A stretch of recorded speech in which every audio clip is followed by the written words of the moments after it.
Welcome to today's Democrats of Greater Tucson webinar, which is being used with Zoom webinar for the first time.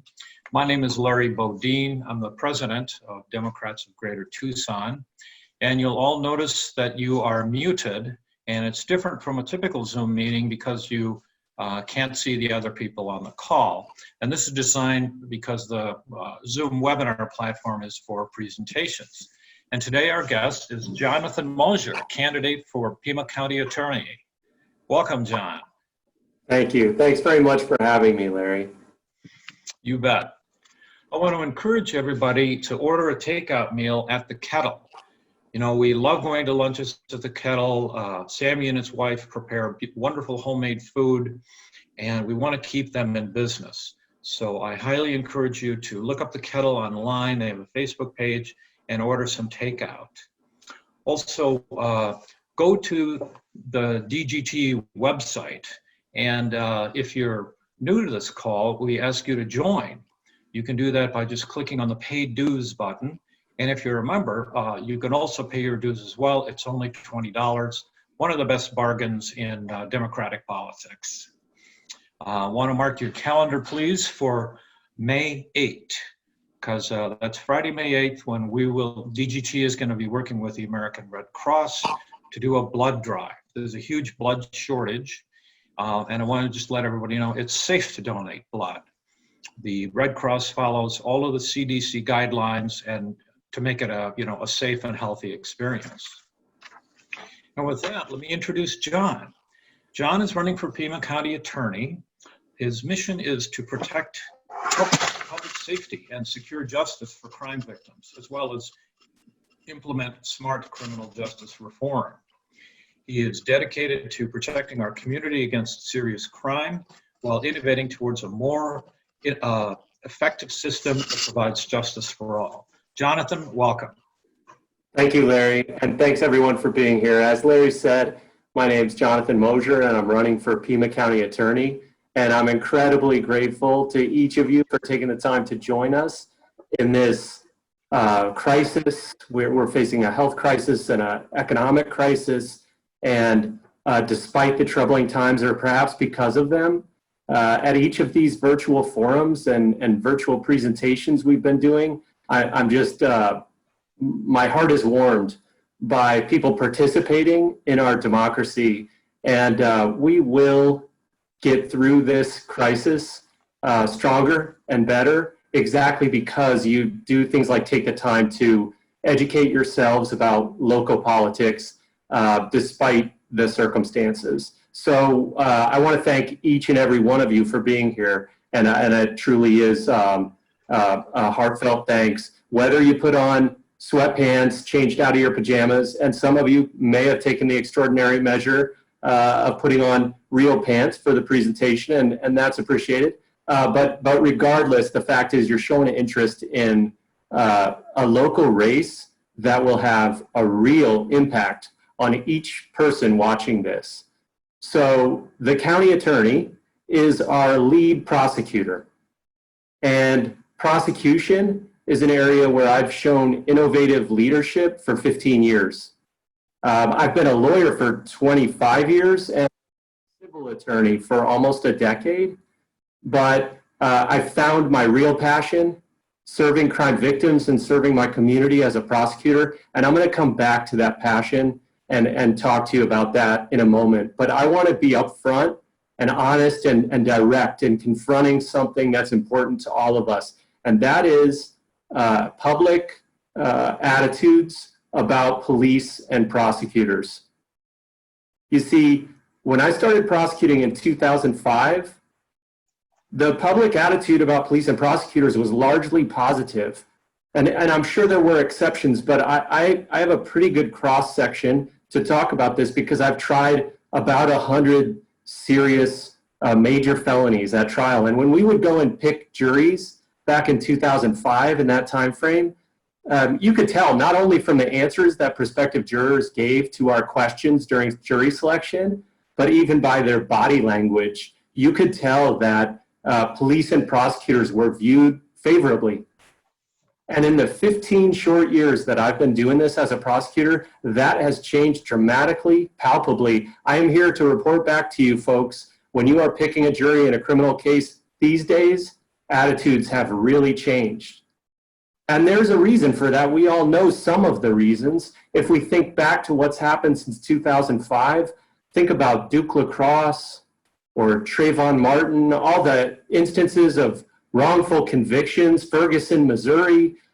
We have a stunning array of problems with the criminal justice system that have been exposed and come to the attention nationally of interested people. Not to say those problems did not exist before, but through social media, through the news, through us becoming informed, we have all become increasingly aware of problems and frankly, a need for change in the criminal justice system.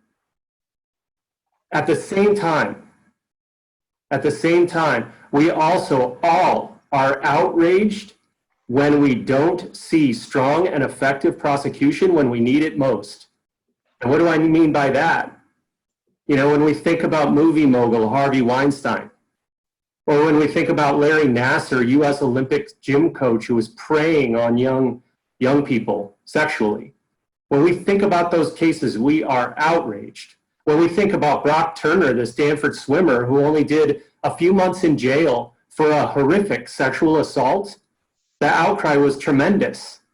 People want effective, tough prosecutors and law enforcement. We need that to protect our children, the most vulnerable people, our families. We want to be safe in our communities. And yet, at the same time, we are now demanding something more, something different.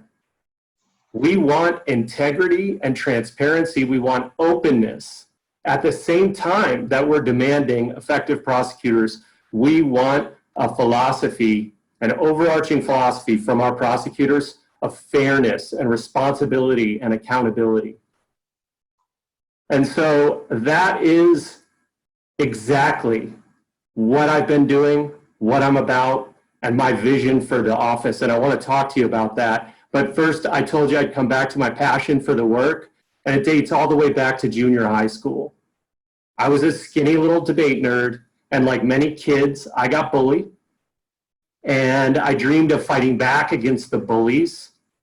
But I knew I wasn't going to win any fist fights, folks. And at the same time, I would read in the paper about horrible things people do to one another, things like murder and rape. And I started to get a dream that I could use words and ideas in the courtroom to confront bullies, the worst sort, the violent sort. And that's what I've been doing for 15 years. I've been fighting against child crimes like molestation and severe physical abuse. I've been fighting against domestic violence, gun violence, sexual assault. It's what I do, serving victims, serving my community. And many of you have heard of some of the cases I've tried. The Tucson Fire Department captain who killed 3 women and got away with it for 15 years until I put the case against him together and took him to trial. Or the U of A track coach who engaged in a sexually inappropriate relationship with a scholarship student athlete. And when she tried to leave him eventually, he strangled her and threatened to carve up her face with a box cutter. Or the Vail stepfather who spied on his 13-year-old stepdaughter in the bathroom and ultimately strangled her and dumped her body south of Marianne Cleveland Way in the desert. Each of these people is serving time in prison. The first and the last example is serving life in prison, precisely because of my passion, my commitment, my efforts, along with my teammates at the county attorney's office. And more recently, I've been promoted about 5 years ago into being responsible for training all of the felony attorneys in the office, implementing and designing training programs for our attorneys. And then eventually put in charge of all of the homicide cases in the office, making sure we have responsible, responsive, trained attorneys who can go out to a homicide scene anytime law enforcement wants it, 24/7, 365 days a year. If we get a call, we get out of bed. I'm proud of having organized that team that's done that work for years now. And most recently, I was put in charge of the entire criminal division, managing, hiring, recruiting, training assigning attorneys throughout all of our different bureaus in the criminal division. We're talking about more than 70 attorneys and a couple hundred staff members who are in the criminal division. So I am an experienced, tested prosecutor, but I am also a committed reformer. And not only can you have those two things, but you must have them. You should insist on having both of those things. A tested prosecutor to protect the most vulnerable in our community and to do it well with experience and knowledge and training. And at the same time, a committed reformer who knows where the problems are in the system and how to fix them quickly. So what kind of problems am I talking about? What's my vision for innovation? First of all, I am highly motivated to address the failed cruelty and inhumanity of our approach on prosecuting low-level personal possession of drugs, whether it's marijuana or even more serious narcotics. So first, with respect to marijuana, we simply should not be spending scarce criminal justice resources fighting personal possession of marijuana. Folks, we're past this. I mean, I will point out it's April 20th, 420. I mean, let's talk about it. We've got people selling weed at dispensaries legally. And at the same time, we're prosecuting people for possessing it. That really makes no sense. I am absolutely committed to continue the fight against large-scale narco traffickers, and we will do that. I'm absolutely committed to protecting kids and their developing brains from any type of drugs or alcohol as we currently do. I'm committed to keeping our roadways safe from impaired drivers of all kinds, and I've done that work for years. But I am not okay with how we've behaved in prosecution and police efforts around personal possession of narcotics in the past. And what do I mean by that? This is personal to me. I'm 18 years, 10 months sober. And that means before I got sober, I was an alcoholic addict. I know what it's like to want to change and not to be able to. And you don't take alcoholics, unless they're threatening people on the roadway, but you don't just take them out of their homes for drinking themselves to death and put them in prison. We would object to that. We would find that inhumane. And yet we've done that with drug addiction. Folks, it's wrong. I won't allow it. We'll find different ways. And I am pleased to say we have been finding different ways. I know what they are, and I know how to dramatically expand them. So for example, our drug treatment alternative to prison program is effective. You'll never hear that it's not. All you'll hear about it is that it's too small. But I have been working directly in an effort to scale it up dramatically. And I don't mean to be 5 times as big as it is. I mean to be 20 times as big as it is. And those efforts are underway in a program of pre-charge diversion. I know how to implement those programs because I am the only candidate for this office who has helped design programs like that. So what would I change other than our failed war on drugs? I would also expand our community justice boards. This is a program of restorative justice that we provide to kids, and it also works, and so we need to grow it. Why? Because preventing crime is the absolute best form of crime fighting, and we can do this. We've shown we know how with our community justice boards, or CJB, which I will expand radically, including into schools at no additional cost to taxpayers. It can be done, folks, and if you look at Mosher2020.com, you can find out not only about my bio, but scroll down my endorsements. I'm so proud of the people who have signed on to my effort to become county attorney, and you'll notice a lot of educators, because I've been having the conversations with them about how to make up for the cruel approach to a lack of funding that we have in our Arizona schools, and there are ways to do it. So I'm excited to expand CJB. And then finally, I will say this, I will end the seeking of the death penalty in Pima County if I'm elected. And I look forward to questions on that, so please ask me questions. When I'm done talking, I'll come back to death penalty if we have time. But I do want to talk about one last thing, because remember how I said attitudes about police and prosecutors have changed? Well, we want them to change back to a positive attitude towards a trust, public trust in police and prosecutors. It benefits all of us as a community. But how will we change it? We will not achieve that trust by continuing to do the same things we've been doing. That's impossible. We will earn back that trust by putting on a new pair of glasses, a new philosophy towards ourselves as prosecutors. And what do I mean by that? When I was chief of the criminal division, I brought into the office a speaker from Texas. His name is Michael Morton, and he was wrongly convicted of murdering his wife. It's unimaginable what this man went through, finding his wife, who he loved, murdered, and then being accused publicly with his name raked through the mud, and then serving decades, over 20 years in Texas prisons with the horrible conditions in those prisons. He wrote a wonderful book. He came and talked to our office. Now, why would it be that a prosecutor, I was a chief criminal deputy at the time, why would I invite an exoneree, a wrongly convicted man, to talk to prosecutors? Because, folks, my passion is for serving victims in my community, but there is a higher calling to what we're doing, and that is to never, ever prosecute an innocent person. That is the most important thing we do at our office, and that is what we presented the Michael Morton lecture as evidence of.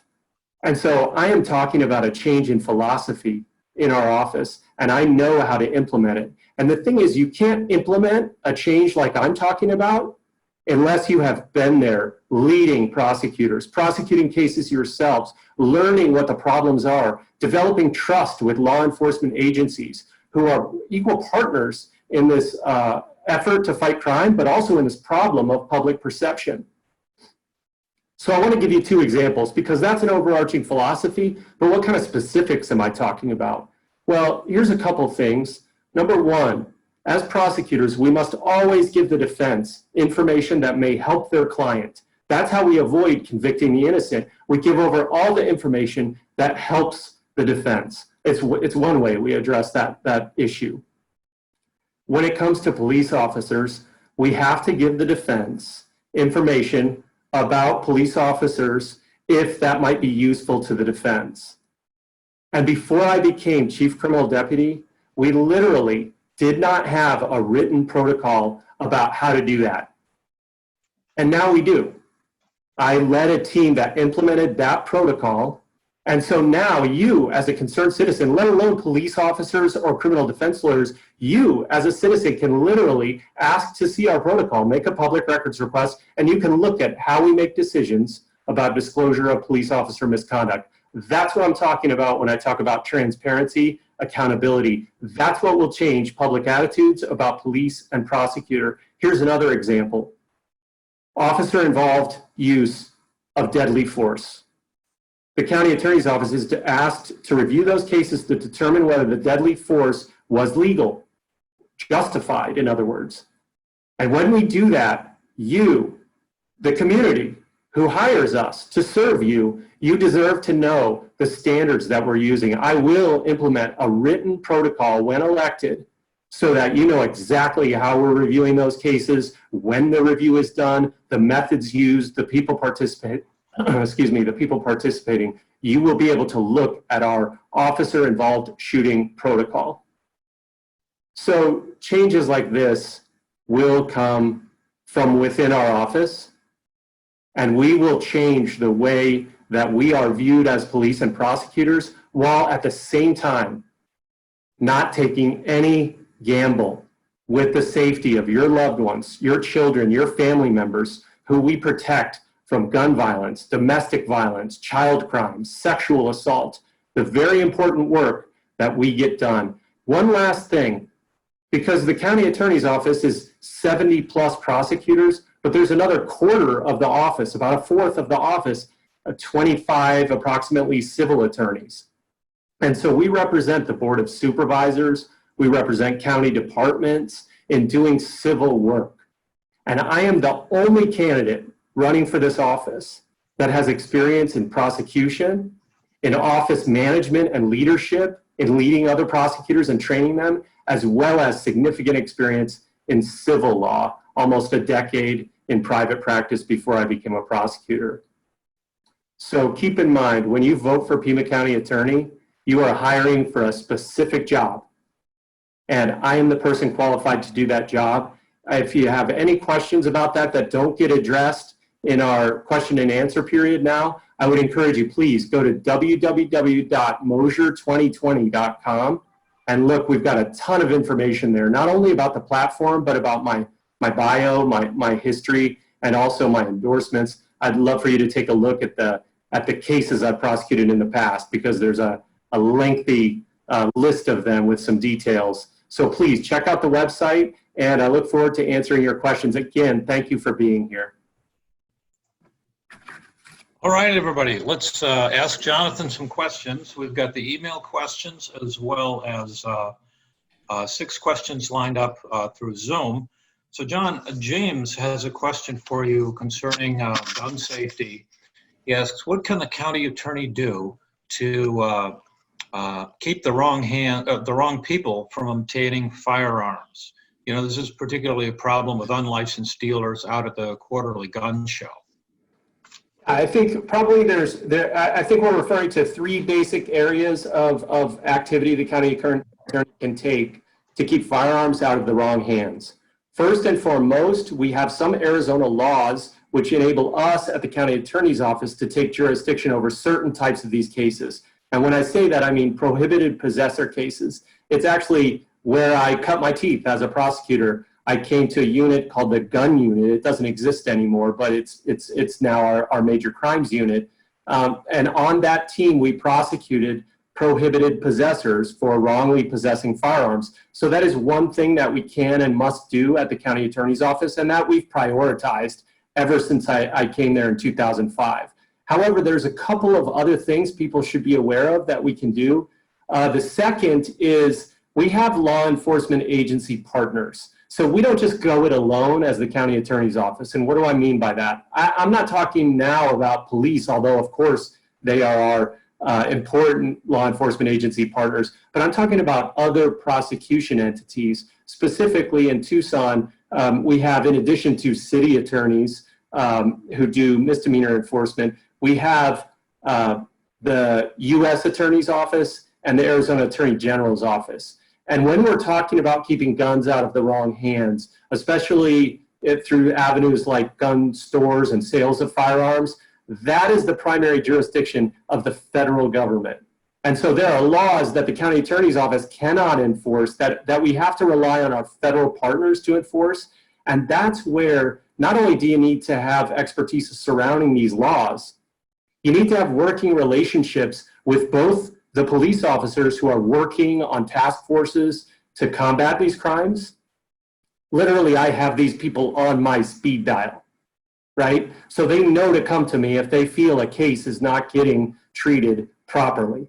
But you also need that same relationship with the U.S. Attorney's Office, which I've developed as Chief Criminal Deputy, so that we have the ability to check in with our federal sisters and brothers to make sure that they're able to prosecute a gun crime if we cannot because we lack jurisdiction.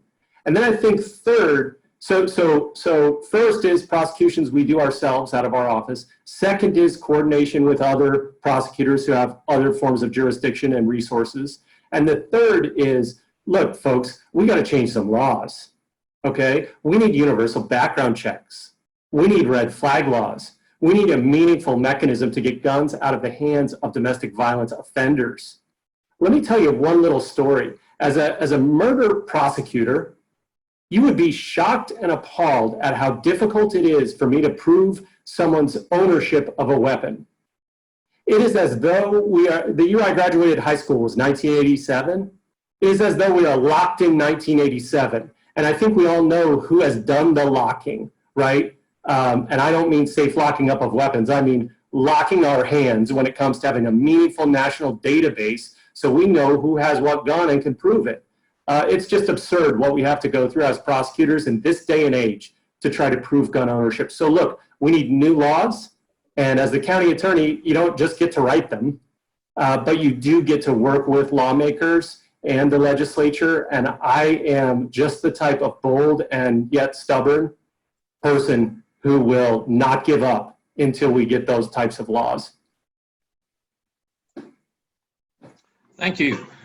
We've got a question from Susie here. She asks if the county can change the rules for the death penalty considering the fact that our legislature is so opposed to local rule of cities and counties? That is a great question. The reason it's a great question is because we don't, as county attorney, get to change the law. There are, however, certain things that we can do within the boundaries of the law. And with respect to death penalty, there is no law that tells me that I ever have to seek the death penalty in any particular case. And I will not. And the reason I will not, it's several-fold. First, we should all understand that the death penalty is actually tormenting victim families, because the average length of a death penalty appeal is now 20 years. So victim families who, I mentioned earlier the case I prosecuted involving the young 13-year-old from Vail who tragically lost her life. Her family was able to get the justice and accountability of a natural life sentence in prison on an appropriate timeline, meaning a couple of years, which sounds horrifically long to people who are not familiar with the criminal justice system. But think about 20 years. People don't want to be coming back to my office worried about whether appeal is going to unseat the conviction, let free their loved one's killer. They don't want to be doing that for decades. But also we should note the fact that each death penalty case costs millions more, and that's even including the cost of natural life in prison. It's still approaching $2 million more per case. You'll see various estimates of this, but $1.7 million more per case, even including the cost of natural life in prison to seek the death penalty. And then I say, and for what? Because even if you don't agree with me that it's a bad idea to fight violence with violence, then you still must be persuaded by the fact that in Arizona, there's no one that's been put to death since 2014. This system is broken, folks. It's not like it's getting broken. It is already broken. So we need to wake up to that and stop noticing the death penalty. And that will happen if I'm elected. And there is no law that tells me otherwise. There's absolutely no statute that says in particular cases we must notice the death penalty. And let me give you an example of how that's different from other laws. Premeditated murder is punishable only by natural life in prison. I can't change that as the county attorney. That's the law. So the death penalty is different. It does not require us to seek it anywhere in any Arizona statute in any particular case. Thank you. All right. We've got another question here. John, could you tell us about the felony that you prosecuted of which you are most proud? Boy, that's hard. I mentioned 3 of them up front, but the Tucson Fire Department captain, that case probably took some years off my life expectancy. I worked for 4 months, 16 hours a day, 7 days a week, along with my team to bring that killer to justice. And he had escaped justice for over a decade. So that's a proud accomplishment. But I don't want to leave out a case that is so near and dear to my heart. Kay Reed was a Tucson medical records clerk who was 62 years old. She had been disabled from childhood polio. She went missing in February of 2008, and her body has never been found. I was asked in 2014 to review the case to see if we had sufficient evidence. I put that case together. I believed in it, and we took Kay's killer to justice, and he's also serving a natural life sentence in prison. So that's another case that has meant a great deal to me. But I must say, every time you walk into a room and meet victims and hear their stories, it's just an honor to be able to serve them. It's absolutely been the highest calling of my life. All right, John, a sort of a procedural question here for you. And that is, I think I know the answer to this, but will you, as prosecutor, also be in charge of the public defender's office, and who staffs it? No, as the county attorney, you're the lead prosecutor and then also the lead civil attorney, like we talked about a moment ago. The public defender is an appointed position. It's not an elected position, and they handle one office. There are actually 3 offices who do defense services for indigent clients, for people who cannot afford to pay for it. And those 3 offices are all under the administration of Pima County. They're not elected positions.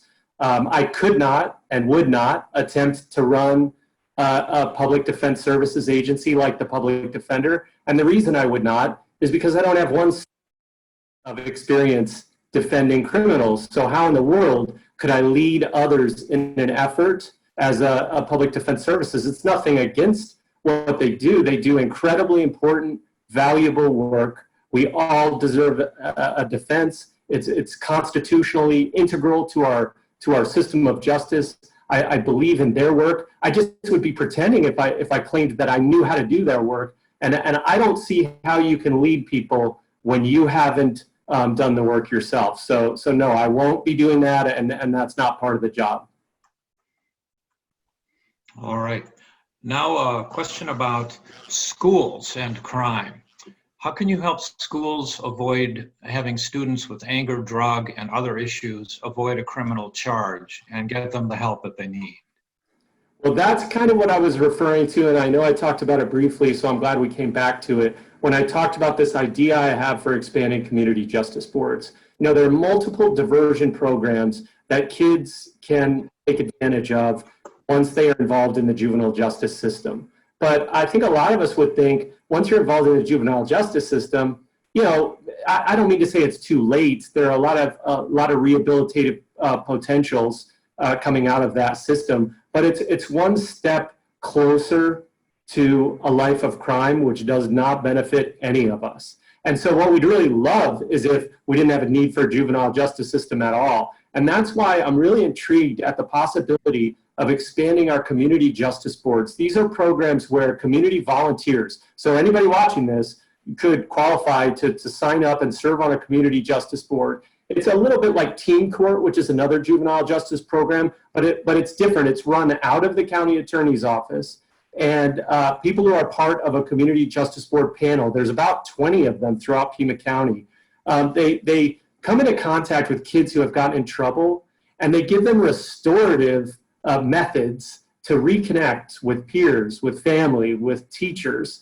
So for example, if you brought a vape pen or marijuana or something to school, you might, if you were sentenced to a community justice board, you might have to write an essay on how marijuana could damage you or be unhealthy. But you might also, if you have an interest in art, you might be asked to volunteer with a nonprofit engaged in artwork and working with kids.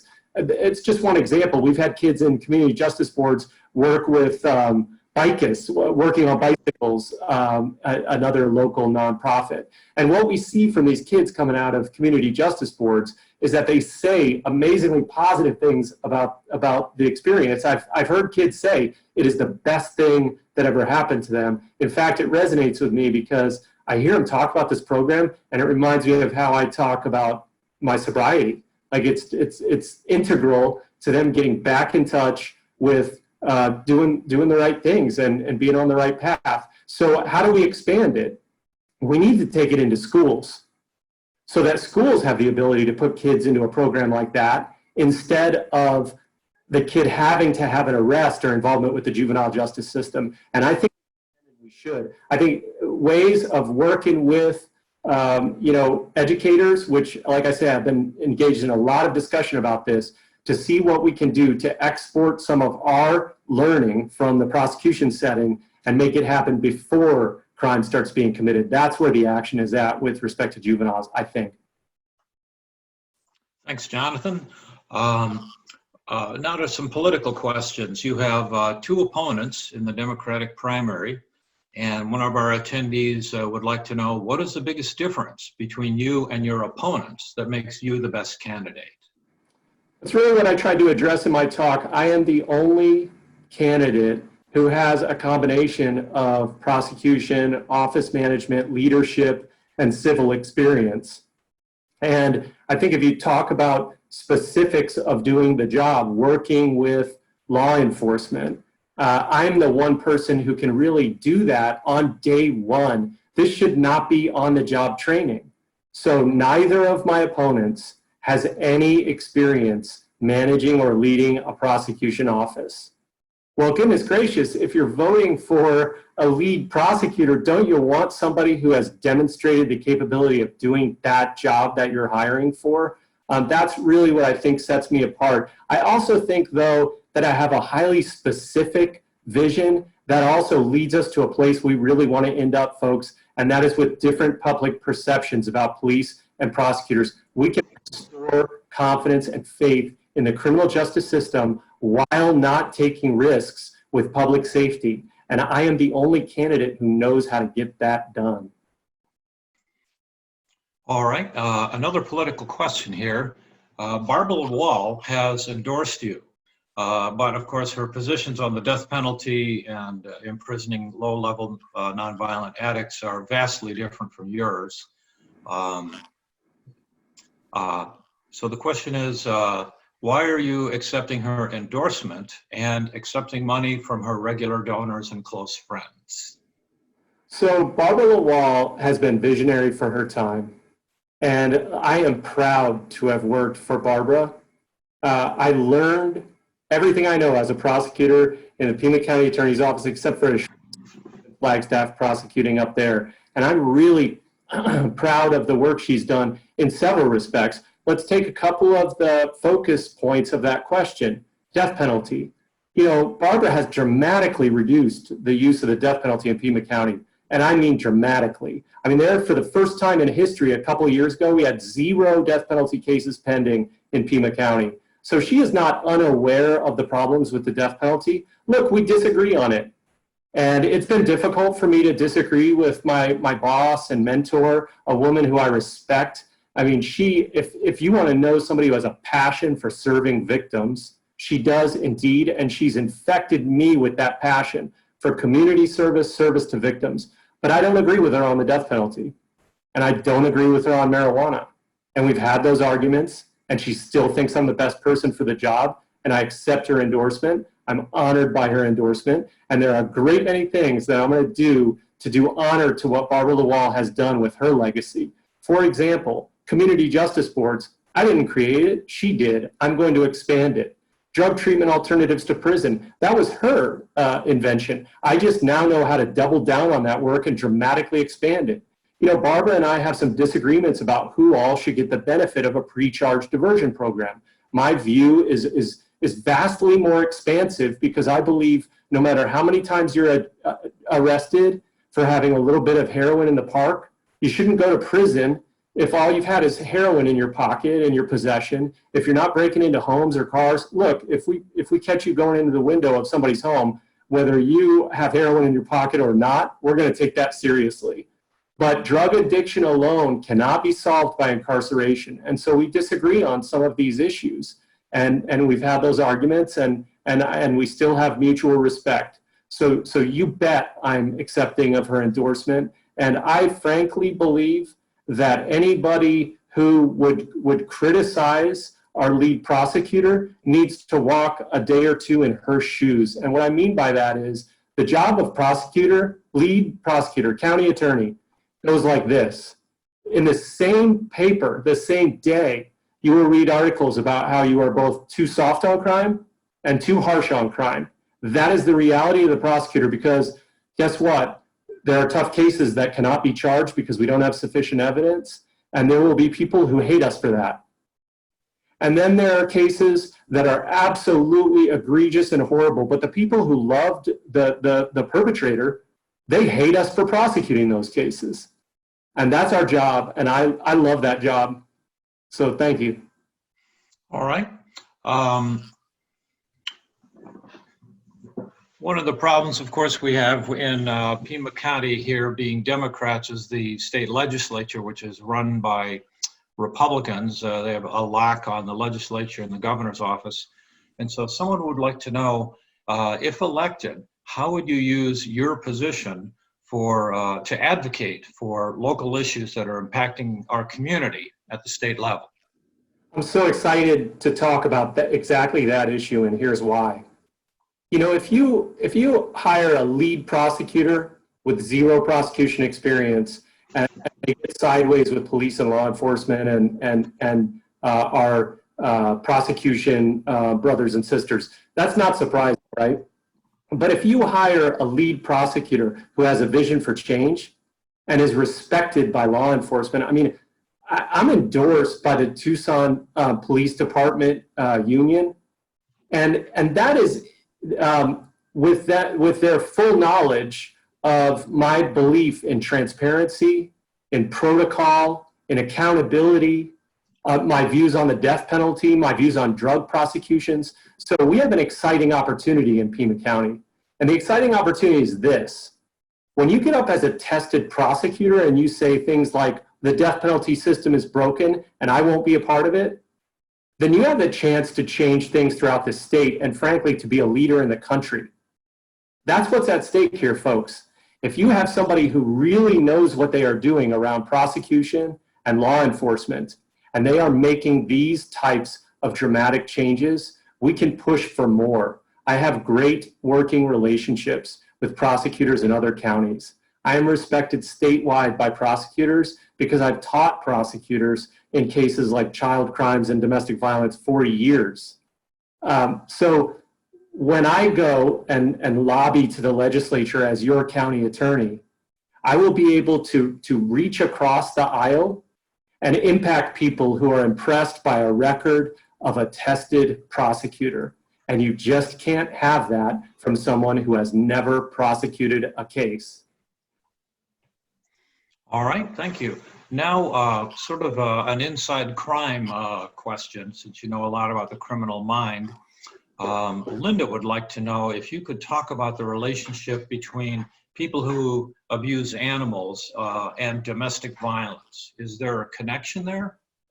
That's a great question, and there is a known connection. For one very specific connection before we touch upon the pathologies, and I'm not a forensic psychiatrist or psychologist, so I won't pretend to be one, but I have worked with some of the very best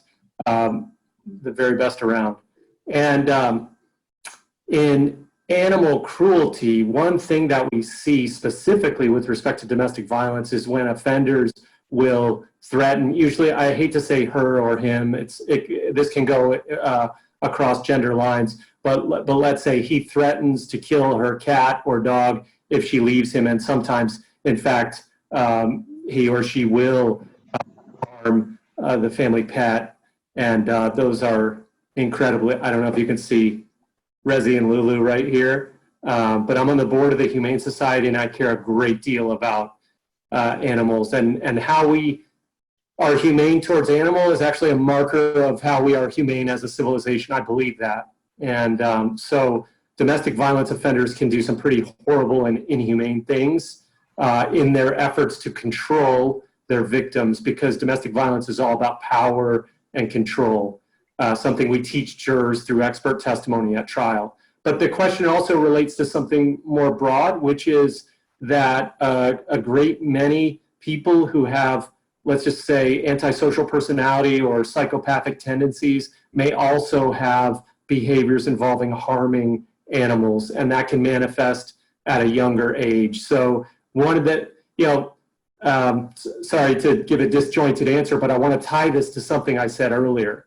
Because what we don't want as prosecutors is to read that article about how we're too soft or too hard on crime. We want to do the right thing on every case. Well, how do you know you're doing the right thing? When you see a quote unquote low-level offender who's just breaking into cars, quote unquote just breaking into cars, you look at the case differently if you see a childhood history that relates to animal abuse. So what we're trying to do down at our office is really assess the risk that people pose and use incarceration as a sanction when it's appropriate. That's what we'll be doing under my leadership. Another quick question I'm getting to about what the right thing to do is. Carolyn asks a question about the death penalty, and she said, should the death penalty exist for mass murderers? The people like the guy who in Las Vegas who just shot from a window and killed scores of people. Yeah, so I believe that the death penalty should not exist. For me, the belief comes first and foremost from the fact that the system is broken, but it also is an evolution of my thinking as a prosecutor. I mean, I'm not talking, I think I bring some credibility to this because I'm somebody who has prosecuted a couple of dozen murder cases. And no matter how horrified and outraged we are by the very worst acts committed on planet Earth, we have a sanction that we as human beings should adopt as the most appropriate, and that is natural life incarcerated. And if you continue to manifest a danger to others when you're incarcerated in a more and more restrictive environment so that we can protect other humans from you. But I'm left unable to suggest that we should be in the business of putting people to death ever. I was lucky to learn a lot and work with a guy named Rick Unklesby, who wrote a book called Arbitrary Death. And my reading of that book really caused me to do some soul searching. And I can't support the death penalty, and I won't. All right, thank you for that. Got a question here asking sort of in general. I know you've talked a lot about a lot of policies and procedures at the county attorney's office, but are there any other policies or procedures that you haven't mentioned that you intend to change from the current county attorney? I will not place a value on taking a case to trial unless the specific facts of the case merit a trial. So what I want to be clear about is that I want our prosecutors to have discretion to only go to trial in those cases where they feel trial is necessary to achieve the result they want in that case. And I believe that that will enhance morale, and I still think we'll go to trial plenty. I am an experienced trial lawyer. I value taking cases to trial when there is no other appropriate result that can be obtained. And in a lot of instances, the most serious crimes, we simply can't plea bargain them. However, I don't want prosecutors to feel constrained that they're ever taking a case to trial because a trial is viewed as an end in itself. So that would be, I think, a change in perception within the office. I hope that would have some positive impact on our prosecutors and on the community. Another question about animals. Linda would like you to talk a little bit more about the inmate program at the Humane Society, where I presume inmates get to spend time with dogs, and it helps them deal with their situation mentally. Tell us about that. Yeah, the Humane Society does two tremendous things with respect to inmates. One is to give inmates who qualify, so who don't present a risk, they get an opportunity to work at the Humane Society. And it's really, you could imagine why, it's a much loved assignment for inmates to get to go and spend time with the dogs. You know, even if it's just cleaning out the kennels, feeding the dogs, hugging them. You'll sometimes walk in and see an inmate in the kennel hanging out with the dog, just being with them. And it's heartwarming. You know, it's good for the dogs, it's good for the people. And we should look for rehabilitation everywhere we can. There's a more specific program called New Beginnings. And what this is that two very generous, lovely people, Tom and Linda Grissom, visited a prison in California and saw that there was a program where inmates could train dogs that might otherwise be difficult to adopt so that the dogs find a forever home. And Linda and Tom funded that program for the Humane Society of Southern Arizona. And it's really an amazing facility. We have inmates at any given time training to be dog trainers or who are now actually able to be dog trainers. And they're teaching dogs how to behave so that, you know, a family will be willing to adopt the dog. So again, great for dogs, great for people. And it really is part of an overall change in philosophy that I would love to see around the Department of Corrections. I mentioned this on my website, again, Mosher2020.com, which is that Department of Corrections, the word corrections is supposed to mean something. We really should be offering these types of rehabilitative programs whenever possible, because the last thing we want is for folks to get out of prison and go back to crime. That just victimizes us. So New Beginnings is you know, appropriately named because it's really doing great things for specific inmates and dogs, but it's also showing us a new way in terms of rehabilitation. All right, Barbara has a question. She would It concerns undocumented immigrants. She would like to know, what is your position and a proposed approach to dealing with undocumented immigrants? So thankfully, I don't work for the federal government, nor the person who runs the federal government at this time. And I am proud to say that I do not work for the feds. So our office, the county attorney's office, I want to make 100% clear, we are not involved in immigration enforcement, period.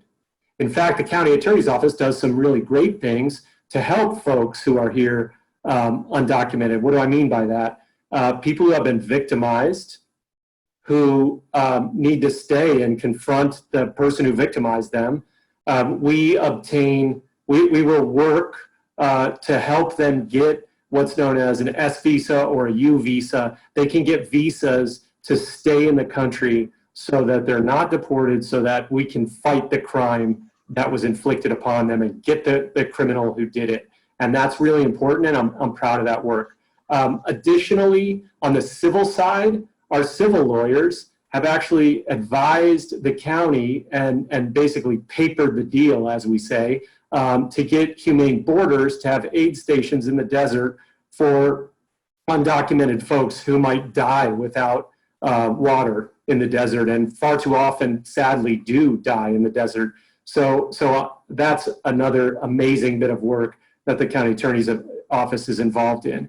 When we talk about undocumented folks who show up on the radar of the county attorney's office, there's really only one other area where this happens, and that is if we're prosecuting somebody for, child molestation or sexual assault or gun violence. We really don't concern ourselves with immigration consequences. We're not going to lighten a penalty for a serious crime because somebody is undocumented. However, we also want to be really careful because somebody who's here undocumented, let's say they possess a joint, some just very minor offense. They don't have a medical marijuana card, they possess a joint. The last thing we would want is for somebody who's here legally to get, a $40 fine and have to attend a class, and then to have an undocumented person be deported away from a community where all of their family and connections are. That's wildly disproportionate and totally inappropriate. And so if I'm elected county attorney, we will have in-house immigration expertise to help us make sure that we're not inflicting unwanted, disproportionate, unacceptable impacts through our pleas on people who are here with undocumented status. All right, Jonathan, as I'm sure you know, Roe versus Wade is on the docket for the U.S. Supreme Court. It's a majority conservative court. What if it would happen that Roe v. Wade were overturned? What discretion would you use in enforcing abortion restrictions that are now in state law? So I'm very happy to see that in Arizona we have written into the statutes, the legislature has already armed us county attorneys with the ability to avoid any negative impact of the reversal of Roe v. Wade. So there simply won't be some avenue of homicide prosecution because the law is written to prevent that. There's a specific exception. And I'll be more than happy to abide by that exception. All right. One more from Susie again. What criteria would you use to determine whether a plea agreement gets the desired result for a crime that was committed? What we're always looking to is what is the best way to protect the community first and foremost. In my mind, we've got to make sure our families, our children, the people, everyone in the community, our vulnerable adults, make sure everybody is safe. So first and foremost, we don't do a plea that puts safety at risk. Secondly is we've also got to look at the case that we have. People sometimes don't realize the same measure that protects us from convicting an innocent person, which is to always follow the evidence, means that when we do not have sufficient evidence, we may not be able to pursue a greater charge. And sometimes that develops in the course of prosecuting a case through defense interviews of witnesses and the like. So sometimes it's always first and foremost protection of the community. Sometimes there's legal or factual challenges that develop require a plea because of the strength of the case itself.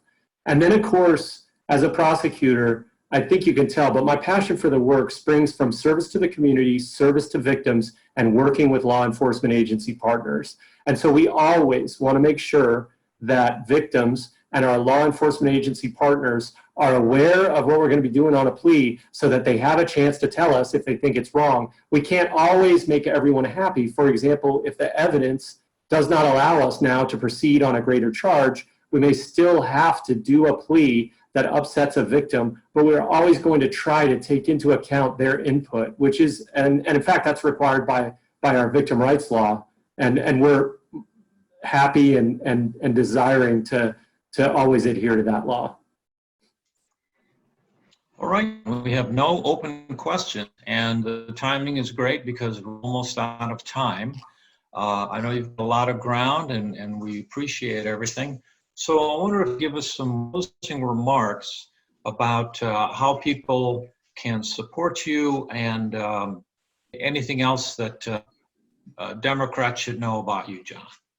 Well, what I'd like to close with is what I started with by saying we're in the middle of a pandemic, and just the fact that we're doing this on this screen is because of an extraordinary time that in my lifetime, you know, I'm 50 and I haven't seen anything like it. And I'm stunned and worried about health and our economy, and these are scary times. And in the middle of these scary times, I am just blown away by people's strength, their positivity, their participation in their democracy. And I really appreciate that, especially when it comes to this local election. Because I really appreciate people taking the time to understand what's involved with the county attorney's race. Because when you cast your vote for county attorney, you are hiring your lead prosecutor. And I am the person who has that prosecution and a vision to innovate for a more effective, fair criminal justice system for all. And I really will appreciate your vote. The ballots come out July 8th by mail. I have a feeling almost all of us will be voting by mail. Probably things won't be 100% back to normal by July. And if you, I would really appreciate folks visiting the website to find out more, Mosher2020.com. There's a way to contact us through the website to get involved. We can use your help. And so just go to the website, check it out, and let us know if you want to become more involved. I really appreciate all of you being here today. Thank you. All right, John, thank you so much for coming on today's webinar by Democrats of Greater Tucson. We've been bringing candidates and programs like this for the last 40 years. Keep an eye in your inbox and you will find, well, you'll get an email from me regarding where you can get the recording of this program, as well as announcements of our next speakers. And with that, I want to wish everybody a fine day, you know, make the best of sheltering at home. And Jonathan, thanks again for your time. Thank you, Larry. I really appreciate your work at DGT and at the Blog for Arizona. Thank you, sir. All right. Goodbye. Bye-bye.